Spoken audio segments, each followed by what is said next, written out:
Someone please tell Deontay Wilder he is not a boxer. There is literally nothing, and I mean nothing, telling me, you, or him that he's a boxer. So Deontay Wilder, please go back to that old mentality, that knockout mentality, that dog-eat-dog mentality, and start possibly laying these cats out again. You are not a boxer, bro. Deal with it. It's cool. Today you lost to Joseph Parker. That's not a knock on Parker. It is actually a knock on the fighters you fought in the past. Luis Ortiz, Tyson Fury, the first fight, and Mark Breland. Bro, you just gotta understand one thing. Malik ain't teaching you what you think Malik is teaching you. Boxer, he's gonna use his hands as well as his feet. You was dancing around the ring for nothing. You gotta learn how to use that jab, bro. Bottom line, or hang up the glove. Now, I gotta agree with practically 99.999% of what he said, and I would have to really listen to it to think about something that he said I did not agree with. But I'm gonna say 99.9 just in case it is something that I would think of later on that he might have said I don't agree with. Now, with that being said, first thing I gotta unpack is you gotta use that jab. What happened to Deontay Wilder's jab the night he won the heavyweight title from Berman Stavern, who might not look like much now, but at one time Berman Stavern was a pretty good fighter. But anyway, the night he won that belt, he broke his right hand and had to use his jab. And Deontay Wilder had a beautiful jab back in the day, in my opinion. Now, did he use it all the time? No, because he got people out of there so fast. So, number one, bring back the jab.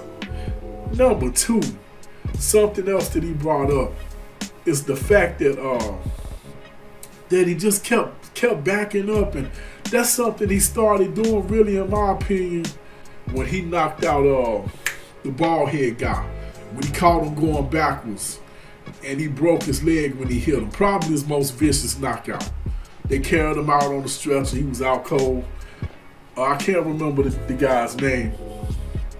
But I think he started doing that then. Called himself setting traps.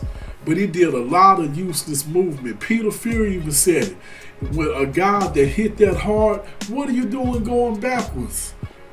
Go forward. That fight should have been the opposite way.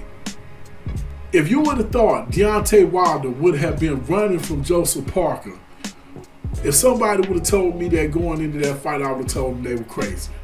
If anything, I would have thought Joseph Parker would have been trying to circle the ring and go backwards against him.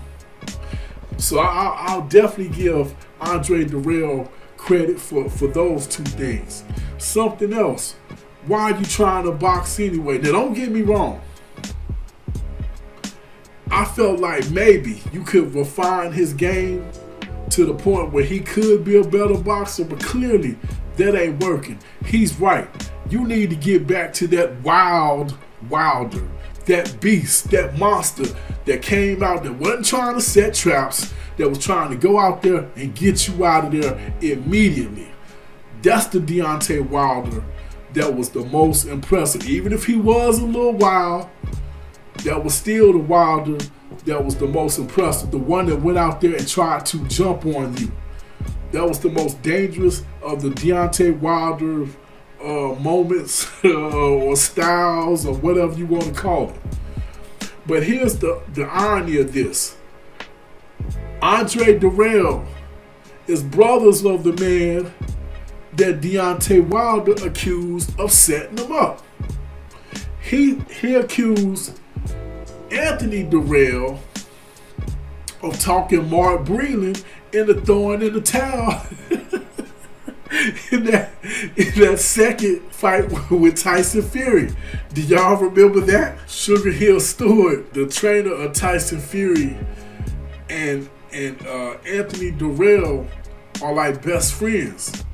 And he's also, Anthony Dirrell's trainer. So Anthony Dirrell, or the Dirrell brothers, had a connection with the Crunk Gym. And Anthony Dirrell was at ringside hollering, throwing a towel when Deontay Wilder was in that corner getting his butt whipped. So they hear.